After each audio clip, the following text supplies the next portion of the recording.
Olá pessoal, tudo bem? Quase véspera de Natal, né? Então eu resolvi adiantar o vídeo que seria do dia 26 para hoje, para poder conversar com vocês uma última vez aí. Aí ainda até o fim do ano eu pretendo fazer mais dois vídeos para nós encerrarmos o capítulo 5 ainda em 2023, ok? Então vamos lá, esse é o estudo da obra Em Busca da Verdade, escrito por Divaldo e Joana, e eu sou Vitor Antenore Rossi. Estamos no encontro de número 18, capítulo 5.1, Cair em Si. No último encontro, nós iniciamos o arquétipo da criança ferida, né? Então vamos dar uma explorada um pouco a mais nesse sentido. As perdas têm uma trajetória na psique humana. Desde os primórdios da evolução, quando ocorreu a saída do paraíso, a perda da inocência, ante os gravames das castrações culturais, religiosas, sociais, que geraram o mascaramento da necessidade substituída pela dissimulação, dando surgimento aos primeiros sinais de insegurança e os registros de criança ferida no indivíduo. Olha aqui onde Joana vai.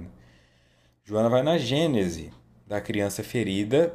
Nós estamos falando da questão do individual e do inconsciente coletivo. Né? Inconsciente individual, aquilo que você viveu na sua experiência humana. Inconsciente coletivo, o que a humanidade viveu na experiência histórica e fica registrado. Então ela entende que essas perdas tiveram uma trajetória na mente humana desde o início que nós começamos a evoluir, quando ocorreu a saída do paraíso. A saída do paraíso, tá? Ela entende como a perda da inocência. Não é uma representação literal, tá? Joana não acredita na saída do paraíso como a expulsão da maçã e Eva. É uma interpretação de símbolos. É quando nós tomamos consciência, quando o indivíduo humano começou a tomar consciência das questões morais, das questões éticas. O que nós chamamos de religião hoje é um agregamento das questões éticas e morais de determinados grupos de indivíduos que foram validados naquela época em questão e que continuaram sendo validados por outros grupos de indivíduos transgeracionalmente. Ou seja, o avô ensina para o filho, que ensina para o neto, que ensina... e isso nunca termina. Algumas pessoas começam a quebrar esse ciclo, né? O filho do pastor da igreja evangélica vira ateu, o filho do ateu vira católico, e aí as pessoas vão se misturando, né? O muçulmano sai dali do Oriente Médio e ele tenta buscar um cristianismo. Essa mistura mostra que o ser humano ele não está perpetuado numa mesma religião. Só que a evolução da humanidade mostra que a religiosidade nunca deixou de existir. Algumas religiões já acabaram, a religiosidade nunca. Desde primitivos que idolatravam pedras, que idolatravam barro, que faziam pinturas nas paredes, não importa. A religiosidade ela é inerente ao ser humano. Você sempre estará buscando alguma resposta superior. Você sempre estará buscando uma conexão espiritual. Ela pode ser material ou ela pode ser imaterial. Se você está mirando num carro, numa mansão, se você está mirando em algo muito grande materialmente, essa é a sua religiosidade. Então, o ateu, a religiosidade dele está no científico, provavelmente. Ou tentar provar para os outros que Deus não existe. Isso é amor, né? É amor por uma causa.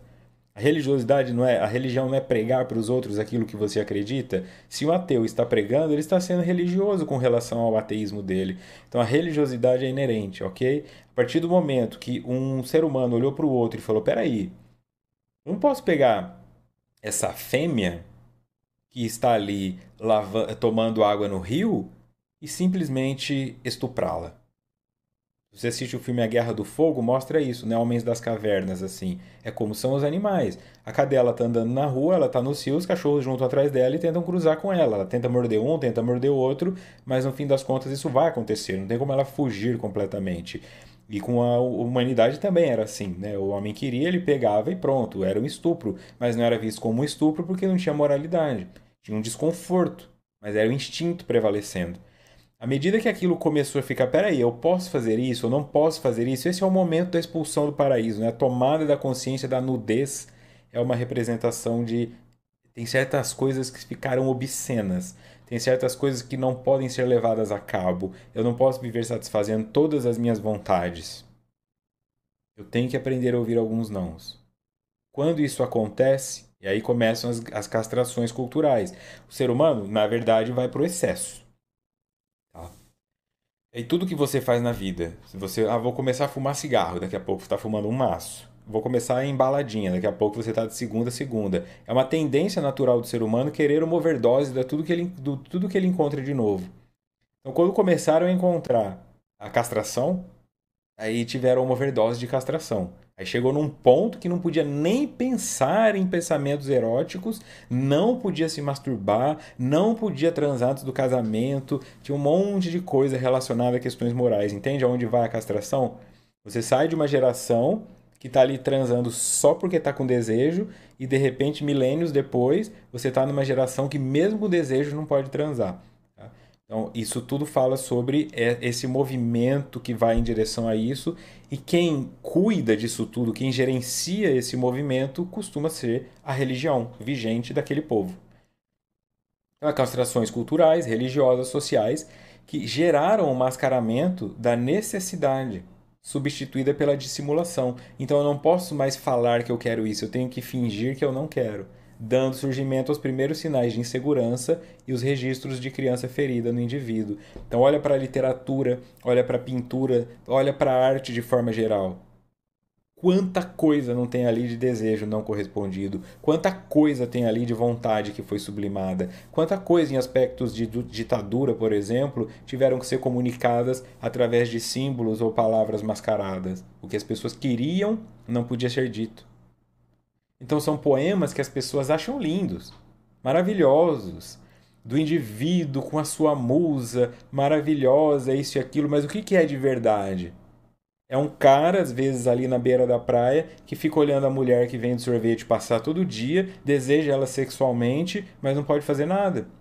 Porque se acha feio, porque ela é casada, porque ele é casado, por algum motivo. Não é romantizado. Na cabeça dele, ele não está se imaginando andando de mãos dadas com ela. Então é um desejo que não pode ser vivido. E ele também não pode colocar no papel. Eu gostaria de levá-la ali para o banheiro do quiosque, arrancar a roupa dela e fazer isso e aquilo. Então ele tem que falar da luz do luar, ele tem que romantizar. Aí o romantismo vende, e aí o ser humano toma uma overdose de romantismo. Aí tudo era romântico, aí foi ultra romântico, romântico. De repente eles se cansam disso, overdose de realismo. É o que aconteceu agora. Então, se você pega agora em 2023, as músicas até o final dos anos 80, 90, tinha um romantismo, uma coisa muito profunda. The Smiths, se você pega Paulo Ricardo, se você pega Kid de Abelha, são músicas muito profundas em termos de letras. Depois virou o quê? Eu aqui na balada dançando com meu copo de cerveja e ela vendo a chave do meu carro pendurada. Porque o ser humano vai para um lado que ele se cansa das coisas. Agora nós estamos no resgate do romantismo. Tá havendo espaço de novo para essa geração fazer shows. Aí os Titãs estão lotando estádio, Chitãozinho e Chororó tá fazendo turnê de despedida, lotando estádio, mas são indivíduos que desapareceram por um tempo da mídia, né? Começa a observar esse movimento. Então é aquela ideia de que o futuro sempre repete o passado, como disse Cazuza. Embora reconhecendo-se problematizado, esse indivíduo ainda hoje foge da responsabilidade do enfrentamento das culpas e desafios, normalmente transferindo-a para os demais, que são, justamente, considerados como inimigos e perturbadores da sua paz íntima. Que no encontro 17 eu falei sobre o vitimismo, né? Então nesse trecho aqui ela está falando sobre esse é o movimento natural. O movimento natural. Qual é o arquétipo que se conecta à criança ferida diretamente? O arquétipo do herói. Criança ferida, herói. Quando você tem uma geração de crianças feridas, você tem uma emergência de heróis. Tá? Quando começaram a aparecer os super-heróis, principalmente Superman, Capitão América, durante as guerras. Primeira Guerra Mundial, Segunda Guerra Mundial, depois Guerra do Vietnã, nos Estados Unidos, que controlam a cultura de forma geral, principalmente aqui na América do Sul. Então esses indivíduos eram necessários para dar força para as pessoas, porque elas estavam com medo por causa da guerra. Aí a guerra acaba. O que acontece com os super-heróis? Eles desaparecem. Vira coisa de nerd, vira coisa de quem mora no porão da casa da mãe, vira coisa de trouxa no olho de algumas pessoas, quem colecionava gibi. Aí eles voltam, não é mais gibi, é HQ, não é mais bonequinho, é action figure. E agora o cinema nos últimos 15 anos, 10, 15 anos, é só filme de herói. Por quê? Porque é uma geração de crianças feridas de novo. A geração de crianças feridas que começa lá nos anos 80, apanhando muito de pai e mãe, vai para os anos 90 com uma pedagogia impositiva de que não pode bater mais. Nos anos 2000 as pessoas nem tocam mais nos filhos, eles viram tiranos, e aí você junta essas duas gerações. Crianças que não têm pai nem mãe porque mandam em tudo e precisam de alguém super poderoso para que elas idolatrem, porque o pai para ela é um banana e a mãe não existe. Então ela precisa do Superman de novo. E os que apanharam nos anos 80 e não se curaram, que com 40 anos ainda estão usando camiseta da Marvel. Porque eles ainda estão conectados nessa coleção do Hulk de não sei o quê. É isso que está acontecendo. É só observar a cultura. É só observar o que está em alta. Você vai entender o que as pessoas no inconsciente coletivo estão buscando. Porque a mídia é feita pro inconsciente coletivo, ela não é feita pro indivíduo. A mídia quer lotar o cinema, então ela precisa de um tema que fale com aquela geração de uma forma mais ampla. Por que os filmes de heróis cresceram tanto e outros filmes desapareceram? Que eram ganhadores de Oscar, os filmes como A Vida é Bela, Paciente Inglês, Lista de Schindler, Beleza Americana, não tem mais filme assim. Ponte de Madison, não tem. Agora é herói. E isso também está gerando um desgaste e vai levar para um outro caminho. Tá? Então, quando a criança está ferida, ela precisa sentir que alguém virá resgatá-la. Então emerge a projeção do arquétipo do herói. Ou ela se imagina como heroína, ela vai ter que se salvar daquilo, ou ela imagina que alguém virá salvá-la. Um tio, uma avó, um professor, uma professora, um namorado. Tem muita gente que se casou só para sair da casa do pai e da mãe. Preferiu ficar num casamento infeliz porque era mais infeliz ficando na casa da mãe. Isso é a projeção do arquétipo do herói. Mas qual que é o elemento antagonista de todo herói? O vilão. Então, para que exista um herói, tem que haver uma vítima que foi agredida por um vilão. Isso é construído como um triângulo amoroso dentro da cabeça do indivíduo. Ele precisa culpar alguém e ele precisa que alguém o salve. Isso é a infantilidade do processo. A terapia te leva para trazer o vilão para dentro, porque você não é santo, e trazer o herói para dentro, porque você não é monstro. Você tem potencial para ser os dois.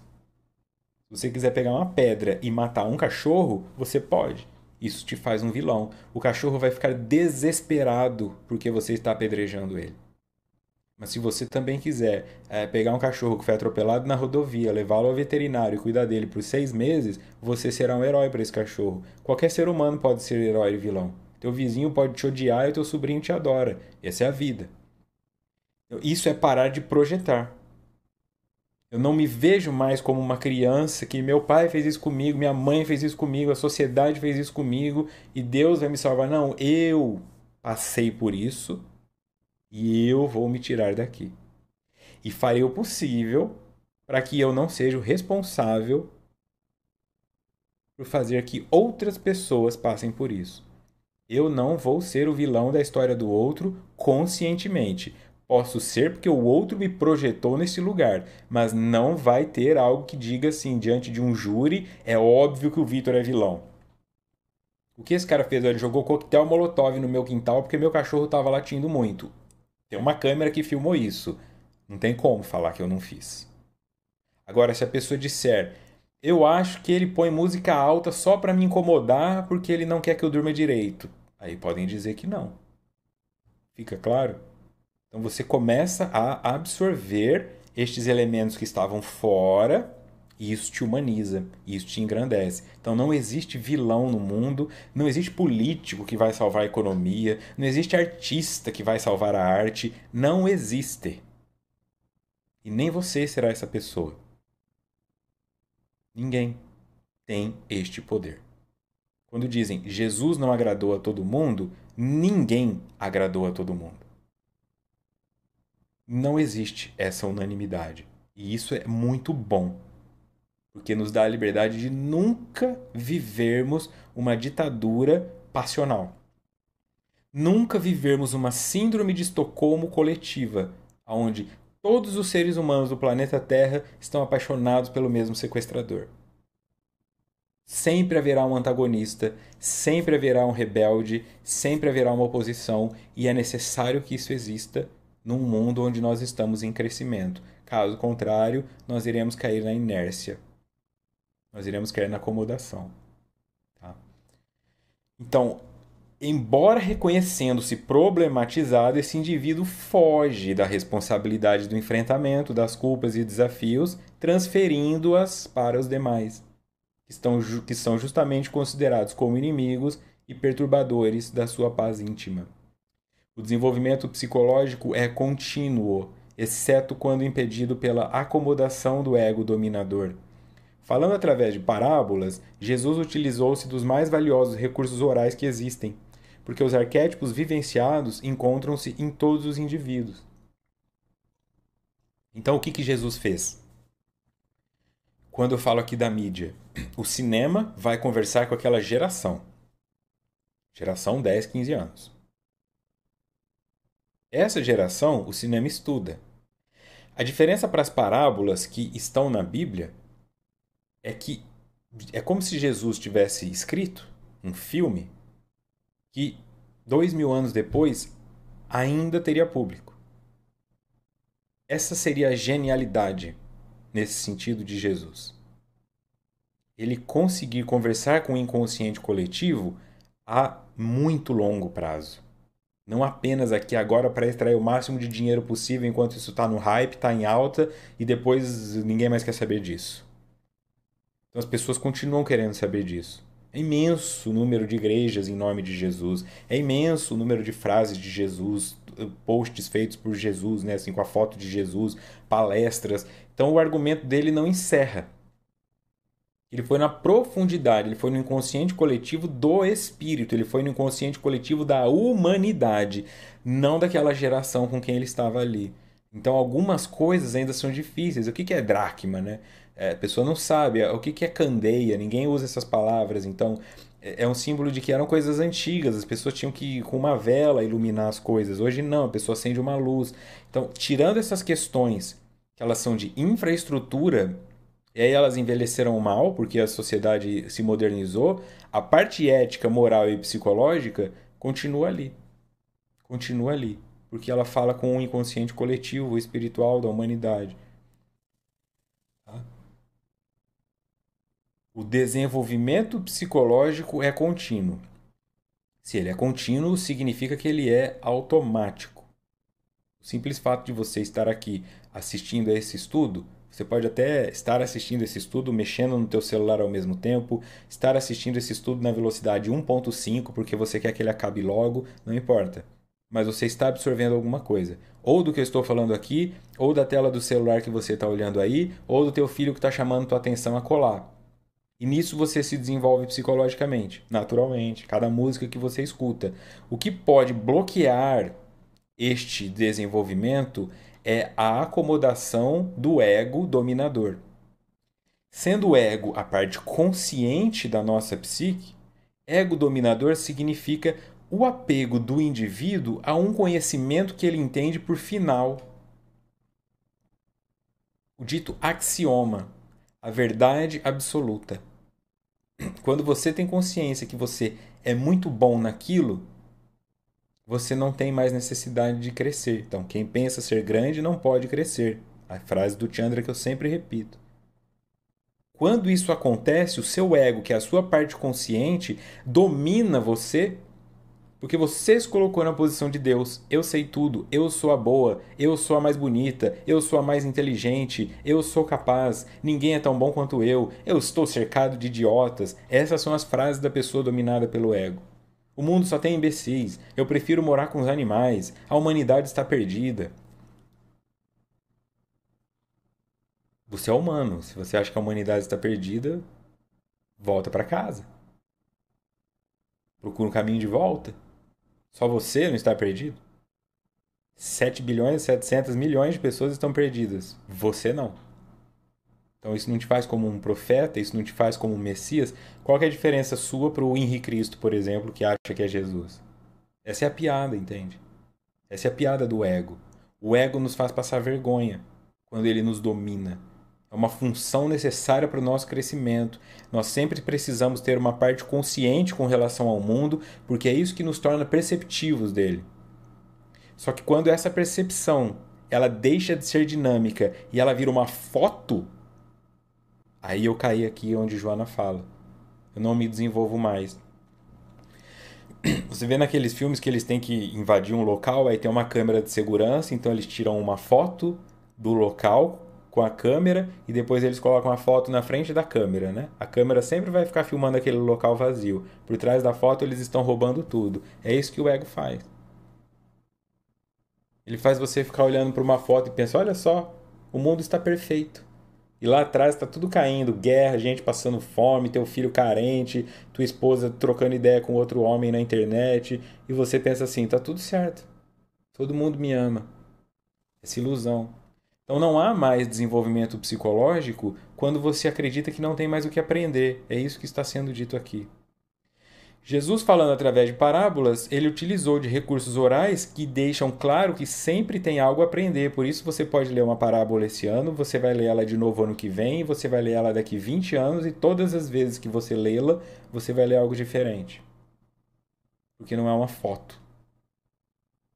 Na parábola do pai misericordioso, né, do filho pródigo, quando o filho ingrato experimenta miséria econômica, moral, social pelo desprezo de que é objeto, após reflexionar muito na situação de penúria em que se encontrava, caindo em si, resolveu buscar o pai que atendia aos seus empregados com nobreza.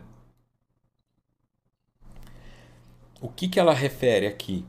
O filho experimenta miséria econômica,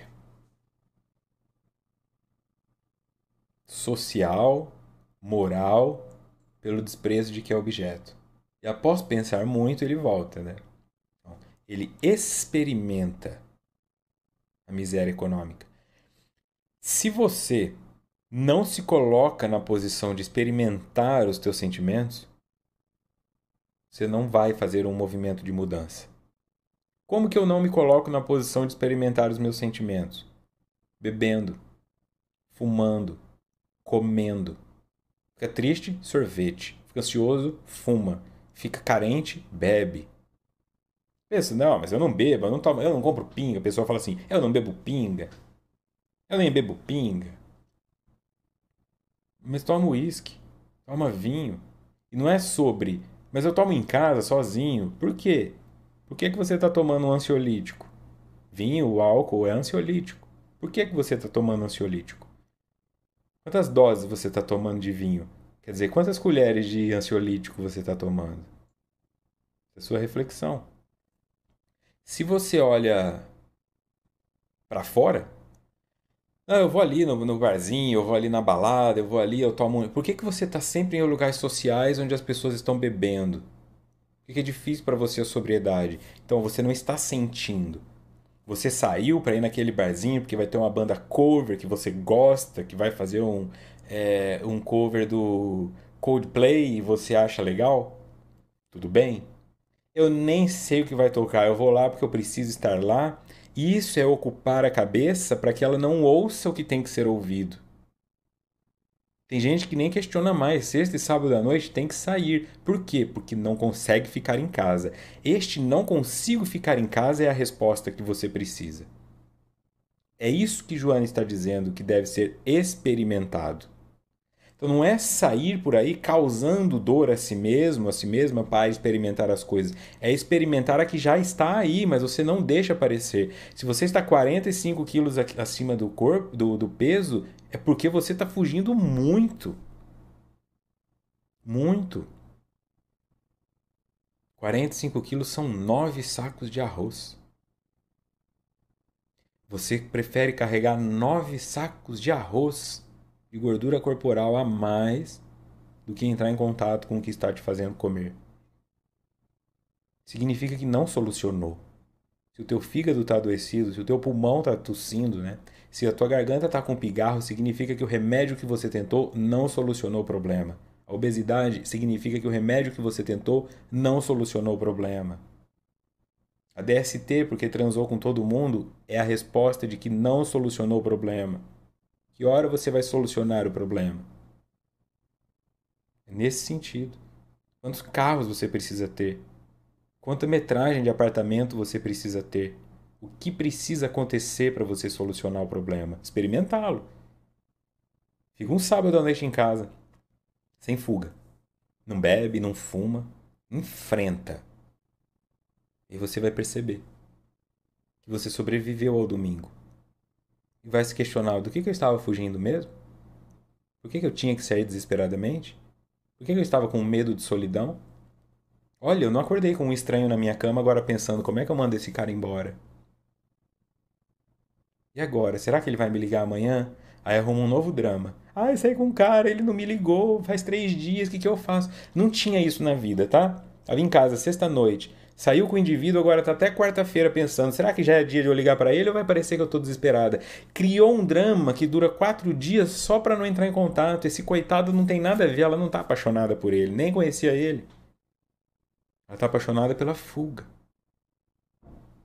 Aí não dá certo. Na sexta ela fala, quer saber? Eu não vou ficar sofrendo por ele, não. Eu vou. E aí faz outro e outro. E a pessoa tá vivendo assim compulsivamente e não reflete mais. Então experimente a miséria que você está agora. Seja ela qual for. Experimente. Aí você leva isso para sua terapia. Ó, fiquei em casa sábado à noite, quase enlouqueci. Fiquei em silêncio, não pus TV, não coloquei música, veio um monte de pensamento destrutivo. Ótimo, agora o indivíduo tem com que trabalhar. Foi necessário cair em si. Cair em si foi o triste despertar de Judas ante a injunção da culpa, desertando mais lamentavelmente através do suicídio num surto perverso de depressão.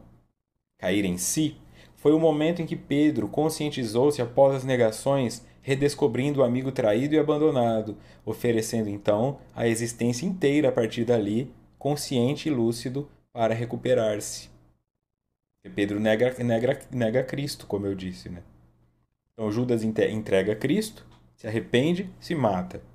Pedro nega Cristo, no sentido de eles estão ali caçando todo mundo que está envolvido com Jesus, porque chega a hora da condenação de Jesus, e falam: Você conhece esse cara? Não, não. Você não é aquele cara que anda com ele? Não. Então ele nega. E depois que ele vê o que Jesus passa sozinho, ele se arrepende, fala: Não, então a partir de agora eu vou levar isso como um apostolado mesmo para outros povos e tudo mais. Então ele caiu em si. O que é cair em si? O si é o self. Você cai em você. Você cai em você. O teu joelho dobra e você cai em si. Não tem mais o outro, não tem o pai, não tem a mãe, não tem o presidente, não tem o político, tem o si. Quando você cai em si, é como mergulhar numa piscina, tá? Então imagine eu te empurrando numa piscina. De brincadeira, tá? Não pra te afogar.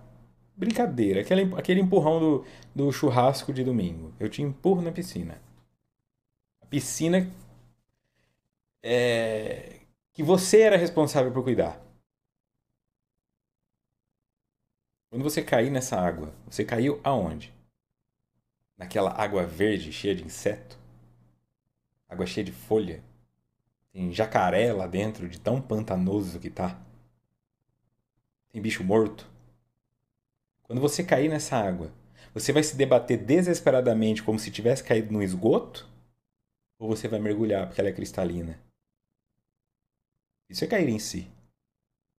E é isso que é sentir a miséria.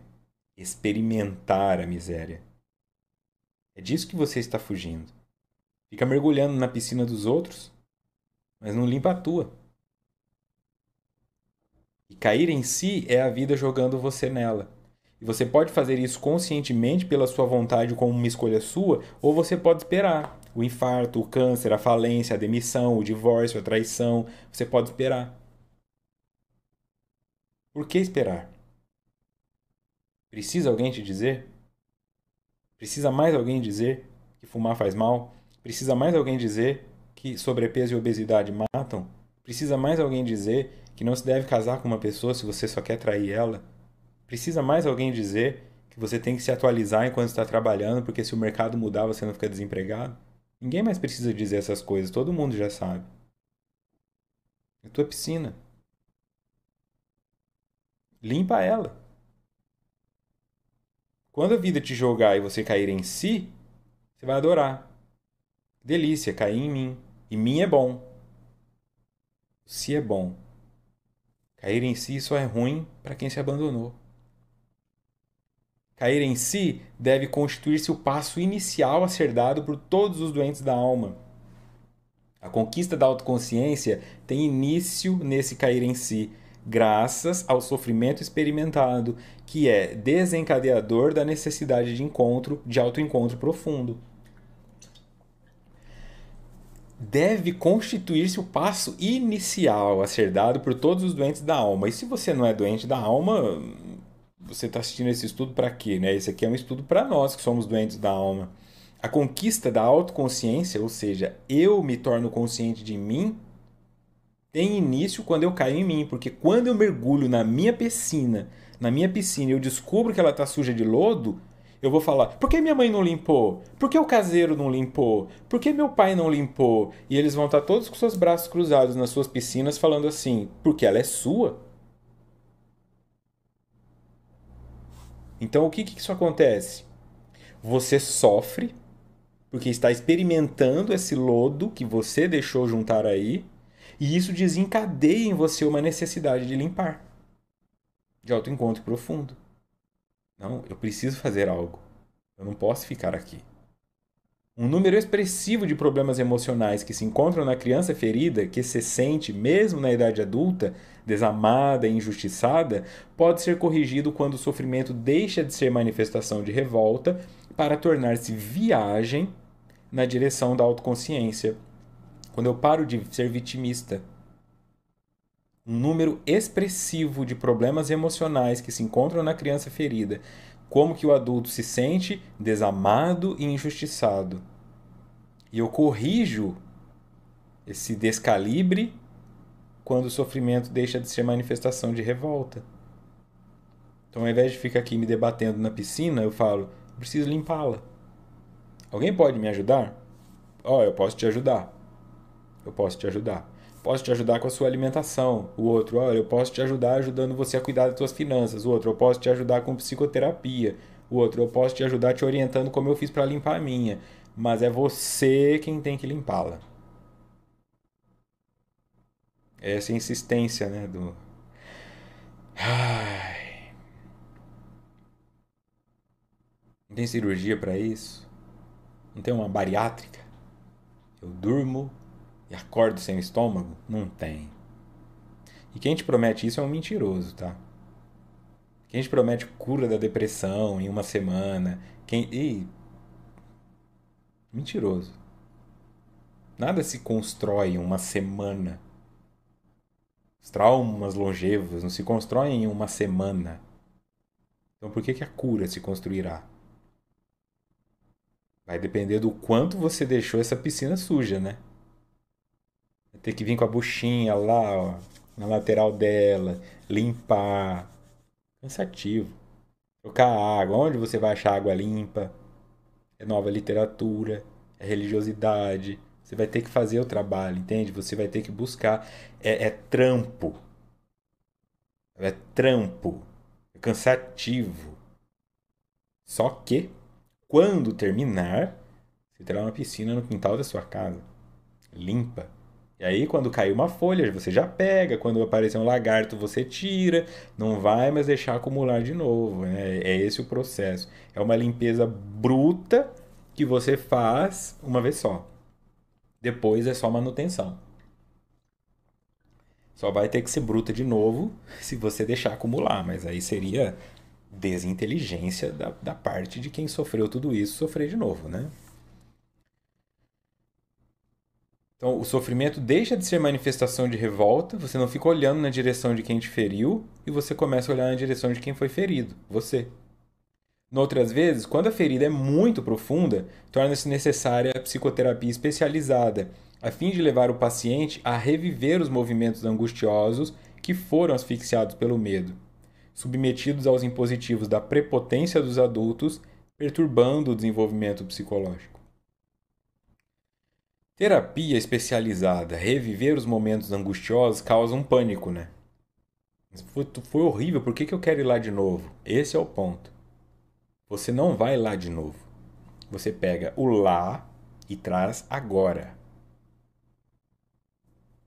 Aquele dia que foi desesperador para você, porque a pessoa entrou no quarto, fechou a porta, mandou você ficar quieta e começou a te abusar. Aquele dia, você não volta lá. Porque você tinha 6 anos de idade e você não tinha como evitar. Só que teus pensamentos ficaram. Por que eu não contei pra minha mãe? Por que eu não fiz nada? Por que até hoje eu não consigo expor o abusador?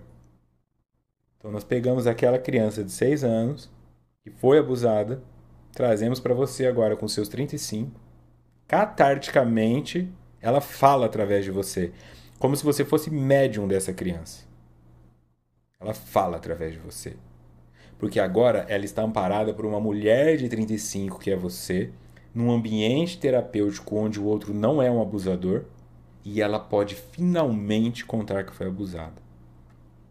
E ninguém vai falar que foi culpa dela porque ela estava usando um pijaminha sedutor. Ela vai ouvir: eu sinto muito que o seu avô tenha feito isso. Eu sinto muito que a sua mãe não tenha te defendido. E agora?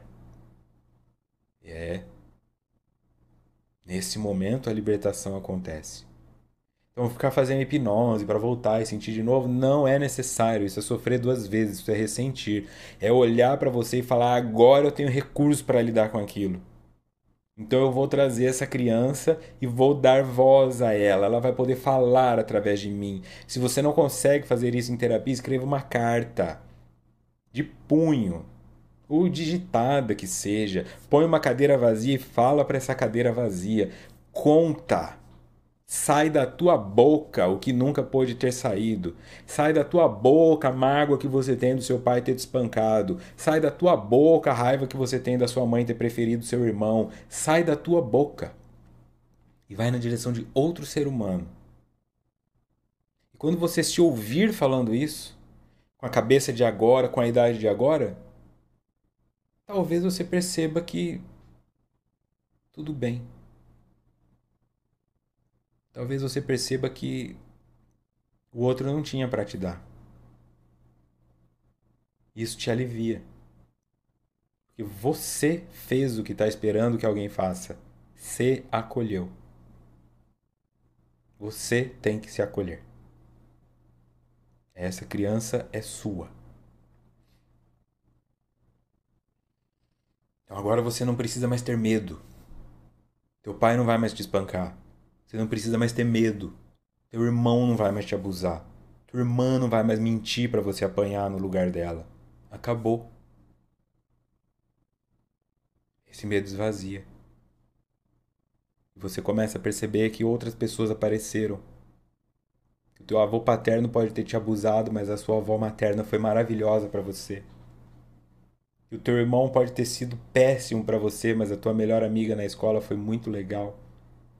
Que teve uma professora que te entendeu, que mudou a tua nota porque viu que você estava triste. Você vai começar a perceber várias nuances de amor que tiveram na sua vida. Várias nuances de amor. Várias pessoas que te amaram de uma forma não erótica, não abusiva, de uma forma fraternal, filial, parental. E isso vai mostrar para você que o amor nem sempre feriu você. E o que feriu você foram seres humanos feridos. Nunca o amor. Não foi o divórcio que acabou com a sua vida. Foi a sua expectativa com relação a um casamento que não funcionou. Não foi o amor que estragou tudo. Foram 2 seres humanos que não funcionaram.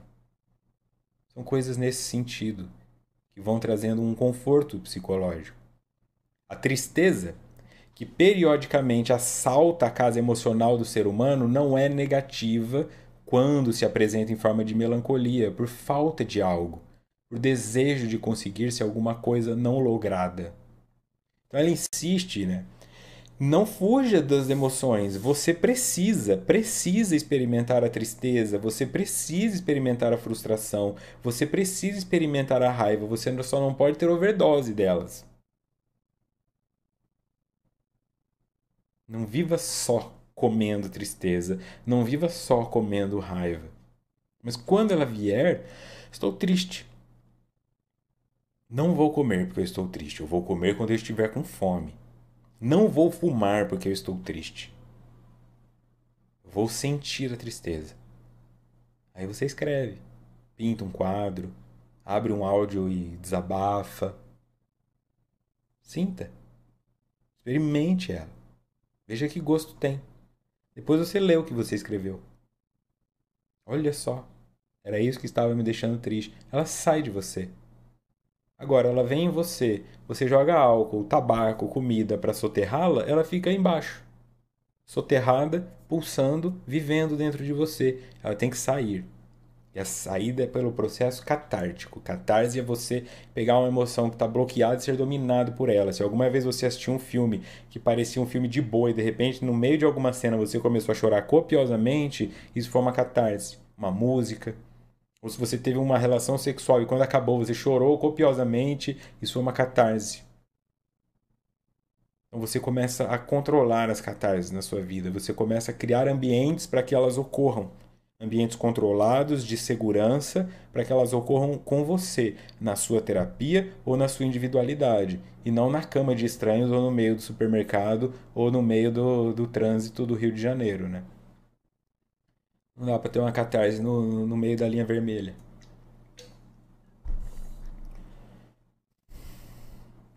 Essa expressão da emoção vibrante caracteriza o bom estado de saúde mental, porque é uma fase de curta duração, abrindo campo para novas percepções dos valores mais elevados que não estão sendo considerados, e logo se transforma em recursos portadores de bem-estar. Expressão da emoção. A melancolia, a tristeza são emoções que só tem quem está vivo. Então, isso significa que alguma coisa está bom em você. Olha que maravilha, você sente tristeza. Imagina se você fosse o Bozo 24 horas por dia, o Patati Patatá 24 horas por dia. Que vida insuportável seria? Só alegria? Porque se fosse possível viver dessa maneira, e os usuários de heroína tentam, que essa é a expressão, a heroína é o prazer perfeito, e acaba. Mais uma dose, e acaba. Acaba. E eles ficam naquele estado por tanto tempo que eles precisam de doses maiores porque o corpo cria tolerância e daqui a pouco eles estão ali. Só com um colchão jogado na sala, venderam tudo cheio de lixo porque eles só precisam da próxima dose daquela seringa suja. É um ser humano que foi parar ali. Pode ser você. Não é um idiota, não é um imbecil, não é um nóia. É um ser humano que tentou uma primeira dose, experimentou a ausência total de tristeza e dor e falou: Eu nunca mais quero voltar. E morreu de tanto usar. Mas alguém que morre com 50 quilos acima do corpo, acima do peso, com 45 anos infartado, também não é a mesma coisa? Poderia viver até os 78, morreu aos 45 porque estava gordo. Não é a mesma coisa? Também não morreu de overdose? Pessoa que está fazendo um tratamento para câncer com 50 anos de idade porque fumou, não morreu de overdose? Essa é a análise. Por que que eu preciso de tanta coisa para evitar uma emoção que é natural da minha mente, que é a tristeza, o medo, a insegurança? É simples. Você pode olhar o documentário de animais na África. Tá lá a gazela, ela vai tomar água. Como ela vai? Ela olha para o lado, ela olha para o outro, ela olha na água. Cara, pode vir um leão por trás, pode sair um crocodilo da água, mas ela quer tomar água. Ela toma água mesmo com medo. Uma gazela sente medo. Um leão, se escuta um barulho de um grupo de hienas, ele fica com medo. Por que que você não vai sentir medo? Enfrenta, acessa, experimenta. A palavra do estudo hoje é experimente ser humano. Experimente o cérebro humano. Pare de ficar tentando alterá-lo, paralisá-lo, adormecê-lo. Experimente o cérebro humano. É uma viagem por si só. Então é um sinal de saúde mental se de vez em quando você sofre melancolia, se de vez em quando você sente tristeza. Porque é uma fase de curta duração. O problema é que na dor 10 minutos duram 10 dias, né? E no prazer 10 dias duram 10 minutos, mas vai passar. Agora parece que não. Ah, o ano 2023 foi horrível pra mim. Ok, mas são 23 anos, né? Desde que você nasceu em 2000. 43 se você nasceu em 80. Deixa ter um ano ruim, qual o problema? No todo, o que que isso significa? Um ano ruim. Nossa, que vida horrorosa, quero ir embora. Não, aguenta aí. Vai passar. Abrindo campo para novas percepções dos valores mais elevados que não estão sendo considerados, porque você ignora o que você tem e a dor te lembra. Ah, você esqueceu do intestino? Deixa eu paralisá-lo. Ah, esqueceu do estômago, bonita? Deixa eu mostrar para você. Não tomou água? Deixa eu pôr uma pedrinha no seu rim. Aí você lembra da importância do rim. Ninguém espere felicidade como uma horizontal assinalada somente por alegrias e ocorrências satisfatórias, que não existem de maneira permanente, mas como uma grande estrada sinuosa, com altos e baixos, sendo que a próxima descida jamais deve atingir o nível inicial de onde se começou a marcha. Então, é que eu falei da flatline, né? A felicidade constante é morte. O que ela diz? Que a vida é uma estrada sinuosa. Tá? Ela vai serpenteando, só que ascendendo ao mesmo tempo. Então agora eu estou aqui embaixo. Ó, o meu baixo chegou aqui. Aí eu subo. O meu próximo baixo não pode ser tão baixo quanto esse. Ele vai ser um pouquinho mais alto do que esse foi. Lá na frente, quando eu chegar aqui em cima, o meu baixo é o alto de 10 anos atrás. Então você vai serpenteando em direção à subida. Essa é a ascensão. A experimentação é sensorial, porque você está no alto e você cai e você sente dor. Mas se você for parar para analisar a dor que você sente hoje, ela é menor do que a dor que você sentia antes. A impotência que você acha que tem hoje, ela não é nada comparada à impotência que você tinha quando era criança. Quando criança, você tinha que comer o que te davam. Hoje você pode comer o que você quiser e você escolhe se dar algo ruim. Esse é o ponto. Não tem mais nenhum monstro embaixo dessa cama. O monstro dorme nela e é você. Então, como eu já disse no início que nós não somos nem monstros, né, nem anjos, este monstro não define você. Ele é apenas uma atuação. Tira a máscara desse monstro e você vai ver uma pessoa lá morrendo de medo. Me dá comida, me dá comida, me dá comida.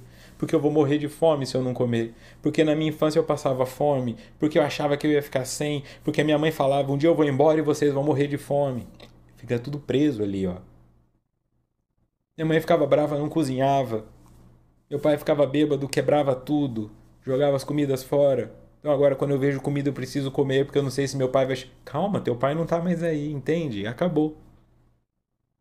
Joga fora. Joga fora esse saco de Doritos. Nem doa ele pra alguém porque isso é lixo. Joga fora essa Coca-Cola. Joga no ralo, metade na privada pra desentupir, porque é pra isso que ela serve. Joga fora. Joga fora. Porque isso é lixo. É veneno. E você não precisa mais morrer. Experimenta a vida. Joga fora essas porcarias que você come porque você não é porco. Ninguém espere felicidade como uma horizontal. Somente por alegrias e ocorrências satisfatórias. Então, se você não espera para você, não fica achando que o outro é todo feliz o tempo todo. Tudo que você vê de fora, lá dentro tem uma falha. Fique tranquilo. Fique tranquilo. Alguma dor tem no outro. Todos necessitam de vivenciar, vez que outra, alguma perda, a fim de melhor valorizar o que possui. Enquanto se encontram em ordem os valores, as emoções seguem o curso harmônico das ocorrências, o self acomoda-se à sombra e às injunções do momento. É o que ela coloca, que o prazer anestesia. Então é isso que eu falei do pessoal que usa heroína. Se eu não tiver perda de vez em quando, eu não valorizo o ganho. É difícil essa ideia de que a gente só dá valor quando perde. Ela cita isso no livro, e é verdade. Se eu estiver com tudo ok, eu me acomodo. Eu me acomodo. E essa é a cultura, né? Querer ganhar na loteria, querer passar num concurso público, querer engravidar de uma pessoa rica e viver de pensão. Isso é cultura. Isso é cultura. Cultura brasileira. Se eu engravidar desse cara rico, eu não vou mais precisar eu não vou precisar trabalhar. Se eu ganhar na loteria, eu não vou precisar trabalhar. O ser humano quer acomodar-se de qualquer maneira. Ele não quer incomodar-se. Ele incomoda o outro para que ele possa se acomodar. Mas por que a pessoa não pensa? Imagina, você está pensando, eu vou engravidar do indivíduo que é rico porque eu não vou ter que trabalhar e não dá conta que você está usando um feto que é outro ser humano para que ele te aposente. Pelo amor de Deus. Quem é você? Quem é você? Usando uma criança, dando chance de um indivíduo vir. O indivíduo que vai nascer já tem que te dar uma herança? Seu filho vai te aposentar? Não tem condições.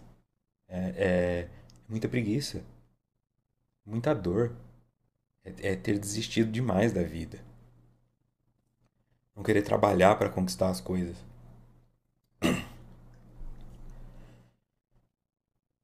Os espíritos frágeis na luta, os enfermos emocionalmente, deixam-se vencer pelas perdas de muitos bens emocionais, sem envidar o menor esforço pela sua preservação ou mesmo reconquista, deixando que o tempo se encarregue de solucionar aquilo que lhes diz respeito, complicando cada vez mais a sua saúde comportamental. Isso é a piscina suja.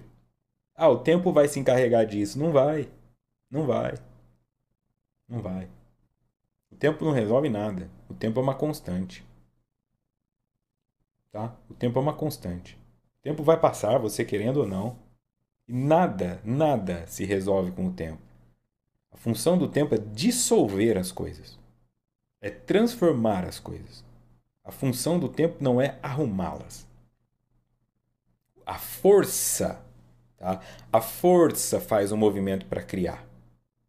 O tempo simplesmente destrói. Os palácios que viraram ruínas, as pirâmides que viraram pedregulhos. Tempo. O que o tempo construiu? O tempo não constrói nada. Dois planetas que se chocam e formam um terceiro. Destruição que criou um terceiro, mas não foi o tempo, foi o movimento, foi o planeta, foi a energia, foi o conflito. Você tem que se envolver com uma pessoa, você tem que engravidar essa pessoa, você tem que aguentar a gestação, você tem que passar pela dor do parto, você tem que aguentar tudo isso. Para a hora que o teu filho nascer, o tempo começa a matar ele. Essa é a função do tempo. Então a sua piscina não será limpa porque o tempo passou. O seu trauma não será esquecido porque o tempo passou. Se tivesse sido, já teria, né? Ainda está aí. Talvez você não se dê conta que você já tem 28, 48, 68 anos. Talvez você tenha se esquecido que você está 30, 40 anos com essa memória presa em você, com esse trauma não resolvido. O tempo não cura. Fica claro? Nisso que nós estamos trabalhando aqui, o tempo não faz nada. Então, os espíritos frágeis na luta, os enfermos emocionalmente, deixam-se vencer pelas perdas de muitos bens emocionais. Então, quando eles experimentam a derrota, quando eles experimentam a falência, quando eles experimentam a perda, eles não vão em direção. Então, é o indivíduo que, quando eu empurro na piscina, ele não sai dela querendo limpá-la. Ele boia até morrer afogado. Ah, dá muito trabalho limpar isso aqui. Deixa pra lá, eu vou me afogar nela, aí eu reencarno em outra piscina depois. O problema pro reencarnacionista é que a piscina é você, né? Então você vai reencarnar poluído. Sem envidar o menor esforço pela sua preservação ou mesmo reconquista, desistindo de si. É nesse momento que eles se recordam que tem um Pai misericordioso e somente o buscam porque têm necessidade, já que o sentimento de amor e de respeito não foi levado em conta. Cair em si, portanto, é uma forma de conversão, de voltar-se para algo novo ou redescobrir o valor do que possuía e desperdiçou. O filho pródigo retornando aqui, ó. Aí vão buscar Deus. Ai, Deus. É ainda uma busca por um Deus. Então, essa é a questão do Deus interior. Essa é a questão de encontra este Deus em você. Eu estou repetitivo porque eu entendo que isso é um mantra. Você tem que se salvar. Você tem que ser teu pai. Você tem que ser sua mãe. Você tem que ser seu Deus. É você. Não é o pastor. Não é o dirigente. É você. Você vai ter que se cansar dessa dor. Você vai ter que se cansar dessa raiva. E você vai ter que dobrar os teus joelhos, caindo em si, e falar: eu vou assumir esse caos que está aqui dentro e eu vou lidar com isso. Eu vou lidar com isso. É difícil? Muito. Vai abrir uma caixa de esgoto para ver o tanto de barata que sai. Dá vontade de pôr fogo na casa e alugar outra. Mas limpa, senão elas vão começar a sair pelo ralo. Infinitamente. Que elas nunca vão deixar de existir. É doloroso ouvir isso. Mas é em frente.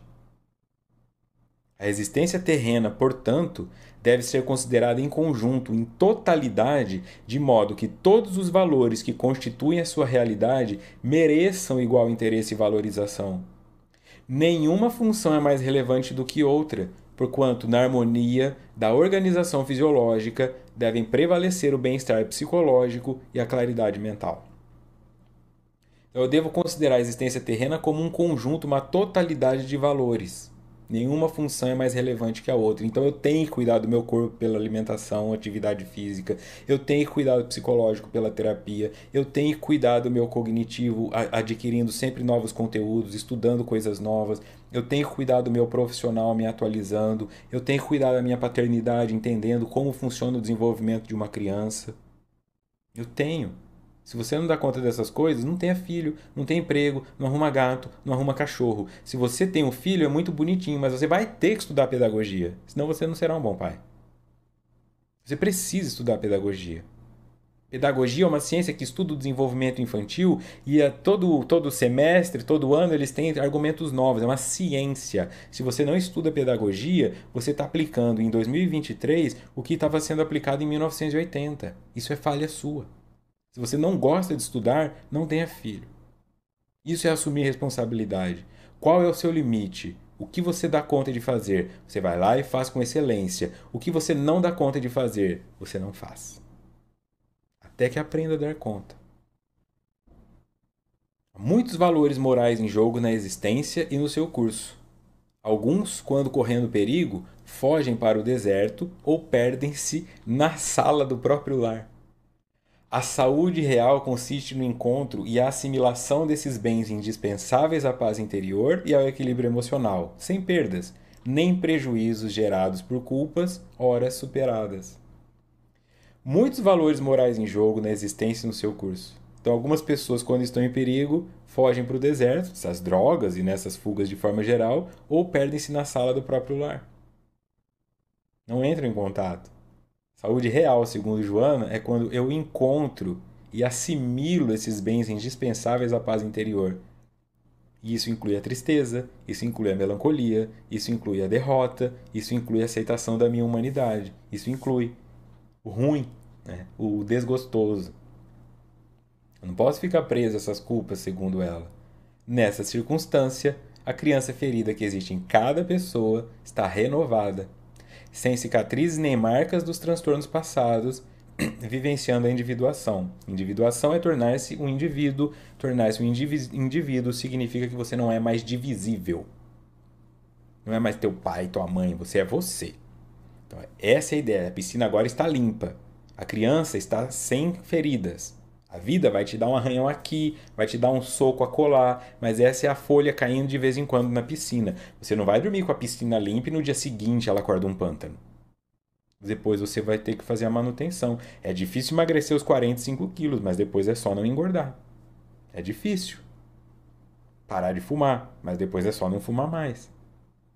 sobre esse processo. Quanto de movimento, de força, de amor você vai colocar em direção a você para que você consiga curar essas feridas, assumindo a responsabilidade da sua vida daqui para frente. Próximo encontro, então, dia 26/12, capítulo 5.2, a coragem de prosseguir em qualquer circunstância. Beleza? Então é isso aí. Eu sei que hoje também foi pesado de informações e tudo mais, mas que essas informações ajudem você em boas reflexões durante essa semana, ok? Um ótimo Natal, boas reflexões com seus familiares, não fica projetando muita coisa não. Tenta viver a energia de uma forma mais leve se for possível, tá bom? Até a próxima.